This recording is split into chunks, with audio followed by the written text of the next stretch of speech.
Namaste, I am JV and Anushka Tyagi. My topic is Shiv Samhita, subject name Philosophy of Yoga, discipline Yoga and Naturopathy, Faculty of Ayurvedic Science.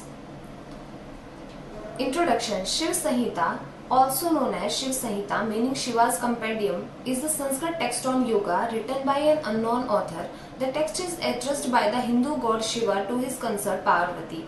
The text consists of 5 chapters, with the first chapter a treatise that summarizes non-dual Vedanta. It means Advaita Vedanta philosophy with influences from the Sri Vidya school of South India. The remaining chapter discuss yoga, the importance of a guru, it means teacher, to a student. Various asanas, mudras and siddhis, it means power, attainable with yoga and tantra.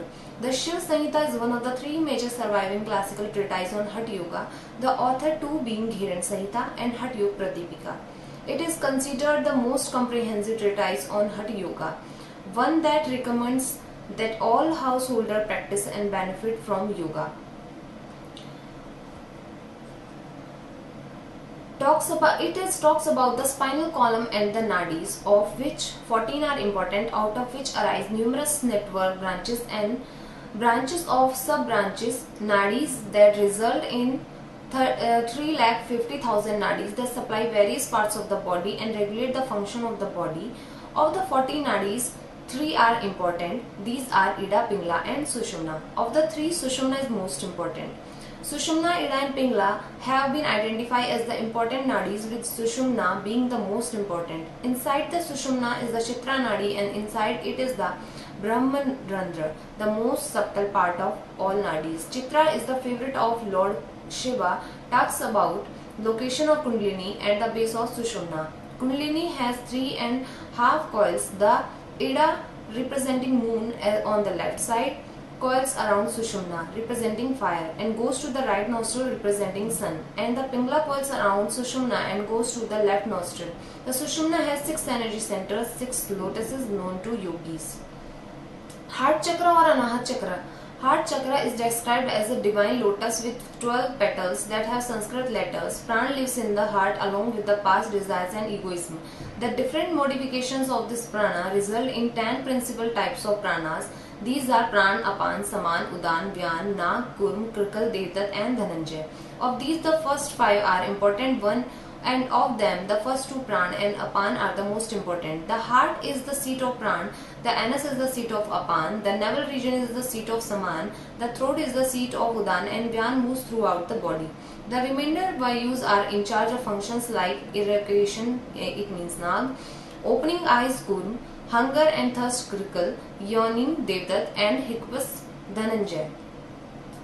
Chapter 4 deals with 11 of the many mudras. These mudras are Yoni Mudra, Mahamudra, Mahabandh, Mahaved, Khechri, Jalandhar, Moolbandh, Viprit Karni, Uddayan, Vajroni and Shakti Chalan. For one who is seriously interested in pursuing this should practice with care, perseverance and faith only under the guidance of an experienced guru. The successful practice of these mudras per instructions can bestow upon the practitioner several supernatural powers like clairvoyance, ability to fly, become invisible and walk on water, the ability to make profits, one is cured of all disease and decay, once sin and destroyed. Chapter 5 mentioned the 4 types of yoga, Mantra Yoga, Hatha Yoga, Laya Yoga and Raj Yoga. These 5 styles are appropriate for people with different personalities, traits and temperaments. Mantra Yoga is recommended for mild aspirants who like fickle, timid, cruel, greedy, cynical disease, etc. The effort of such aspirant will bear success in yoga after 12 years. Laya Yoga is for the average aspirant. Such aspirants are kind, merciful, desirous of virtues, sweet in speech and who do not go through extremes in achieving anything. Hatha Yoga is for the above average aspirants who are mentally stable, energetic, sympathetic, forgiving, truthful, brave and full of faith, devoted to their gurus.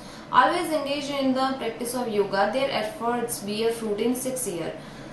Raj Yoga is the superior aspirants who are in the prime of their youth, are moderate in their eating habit, in control of their senses, bold, energetic, knowledgeable, content, forgive, religious, charitable, healthy, don't waste time, etc. The effort of such aspirant bear fruit in 3 years. They are also qualified to engage in the other forms of yoga. The chapter also talks about Pratik Upasana, worshipping the shadow. It talks about attaining nirvana through the practice of the following: closing eyes, nose, lips and ears with the fingers by placing the index finger on the eyes, the middle finger on nose, the remaining fingers on the upper and lower lips and the thumb on the ears. The person can see his soul in the form of light. From the practice of this, the yogi can hear mystic sounds. The anahat sounds in order are the sounds of a buzzing bee, flute, harp, ringing bells, thunder. Lord Shiva praises as the superior most the following: Siddhasan, Kumbha, Khechari Mudra and Nad, mystic sound. A yogi constantly meditate on the third eye chakra, the sense of brilliant fire like lightning. By meditating on the light, all sins can be destroyed. All sins can be destroyed and one can attain the highest end. Upon experience, he can see and converse with the other accomplished siddhas. Food consumed is of four types: food that is chewed, licked, sucked and drank. The finest portion of food nourishes the subtle body. The second best part, made of 7 elements, nourishes the gross body. The most inferior portion of food is excreted from the body. Hence the first two byproducts of digested food are considered the best as they nourish the body. Vayus, air elements, flow through the nadis, energy channels in the astral body. These nadis can be weak or strong, and pran flows through growth them. It is clearly started with one need go to searching for God outside of them. God is within you. Thank you and namaste.